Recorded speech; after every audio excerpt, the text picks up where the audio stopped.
Good morning সবাইকে। কেমন আছো সবাই? আশা করি সবাই খুব ভালো আছো, আর আমিও বেশ ভালো আছি।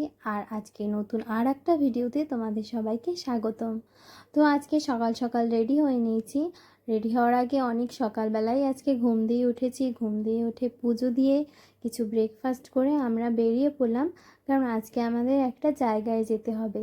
আর জায়গাটা হচ্ছে গিয়ে বারুইপুর কোর্টে।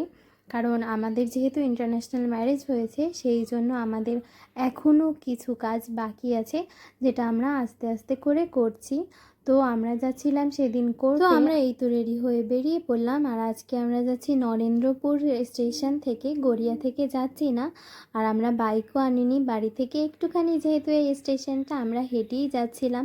বাট ওখানে গিয়ে অনেকটা টাইম ওয়েট করতে হয়েছে, কারণ আমরা দুপুর বেরিয়েছিলাম। আর দুপুর টাইমে নাকি একটু ট্রেন কম থাকে। তো আমরা ওখানে বসায় 2-3টা ট্রেন চলে গেছিলো, তারপরে আমাদেরটা আসলো। তারপরে এই তো উঠলাম। তো এই তো দেখতে দেখতে চলে আসলাম বারুইপুর স্টেশনে। ওখানে কিছু ড্রাই ফ্রুটসের দোকান দেখছিলাম। তো ও এই খেজুর খেতে ভীষণ ভালোবাসে, তাই ওখানে দাঁড়ালো আর কিছু কিনলো। তো যাই হোক, এই মন্দিরটা খুব সুন্দর ছিল। আর আমরা কাজ সেরে তারপর চলেও এসেছিলাম। আর ওখানে তো আমি কোনো ভিডিও করিনি।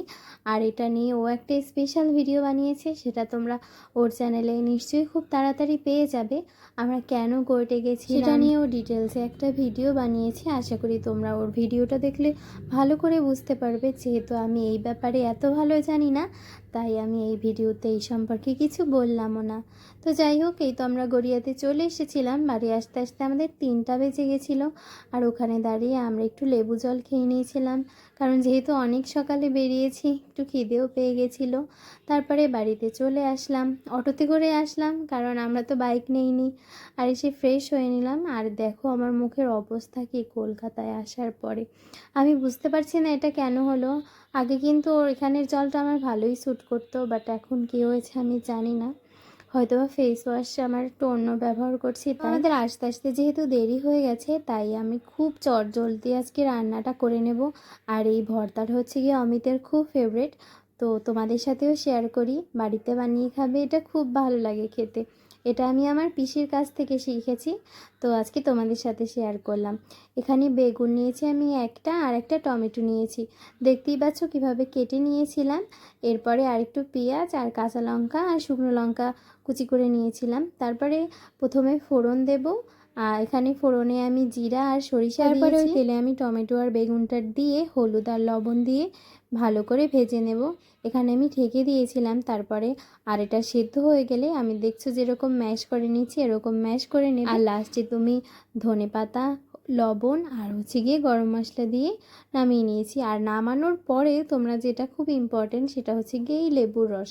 লেবুর রসটা খুব ভালো করে চিপে দিয়ে দেবে আর একটু মিশিয়ে নেবে। ব্যাস, এই তো তৈরি হয়ে গেল এই ভর্তাটা। খুবই ভালো খেতে হয়, তোমরাও বাড়িতে ট্রাই করো, যদি করো অবশ্যই আমাকে জানিও। তারপরে সন্ধ্যাবেলা আমরা আবার একটু বেরিয়েছিলাম। তো পাটুলির ওখানে গেছিলাম। আর ওখানে এত সুন্দর একটা কালী মন্দির আছে, আমি এই কয়দিনে একবারও দেখিনি। তো ওখানে গিয়ে দেখি আরতি হচ্ছে। তো আমি বাইরে থেকে দাঁড়িয়ে দাঁড়িয়ে কিছুক্ষণ আরতিটা দেখছিলাম। আর কী যে ভালো লাগছিল, মনটা একদম ভালো হয়ে গেছে। খুব সুন্দর ছিল মায়ের মুখটা। তারপরে ও বললো যে চলো আমরা একটু হাইল্যান্ড পার্ক থেকে ঘুরে আসি। আর আমার কিছু জিনিসও কেনার ছিল। তো তারপর তো বাইকে উঠে আবার চলে গেলাম ওই শপিং মলে। আর গিয়ে দেখি ওখানে এখনও কত সুন্দর করে সাজানো, এখনও ভ্যালেন্টাইন ডের ওগুলো আছে। তো আমি ওখানে দাঁড়িয়ে দাঁড়িয়ে ছবিও তুলছিলাম কটা, আর খুব সুন্দর লাগছিল। আর তখন ভাবি যে আগে কেন আসলাম না, তাহলে আমি এখানে বসে আগে ছবি তুলতে পারতাম। বাট কোনো ব্যাপার না, এখনও খুব সুন্দর করে সাজানো। আমার তো খুব ভালো লাগছিলো। এবারে এসে আমি এখানে ফার্স্ট টাইম আসলাম। আগের বারে তো এখানে অনেকবারই এসেছিলাম, তো এবারে যাওয়া হয়ে ওঠেনি। তো এই তো ভিতরে চলে আসলাম। তো আমি যা যা কিনেছি সেখানে আমি ভালো ভিডিও করতে পারিনি, কারণ ওখানে হচ্ছে গিয়ে ভিডিও অ্যালাউড ছিল না। তারপরে আমরা কিছু জিনিসপত্র কিনি, বাড়িতে চলে এসেছি। তোমাদের গিয়ে দেখাচ্ছি বাড়িতে আমি কি কি কিনলাম। তো আমার মুখটার যে অবস্থা দেখেছো, সেই জন্য আমি আমার ফেস ওয়াশটা কিনে নিলাম। এটাই আমি সবসময় ইউজ করি। এখানে আসার পরে ওটা শেষ হয়ে গেছে বলে আর কেনা হয়নি, অন্য একটা দিচ্ছিলাম। আর এখানে আমি দুটো নেল পলিশ, একটা লিপস্টিক আর একটা ব্লাশ নিয়েছিলাম। তো এই তো ছিল আমার আজকেকার একটা ছোট ভিডিও। সবাই ভালো থেকো, সুস্থ থেকো, সাবধানে থেকো। আর ভিডিওটা যদি ভালো লাগে তাহলে একটা লাইক আর কমেন্ট করে দিও। টাটা।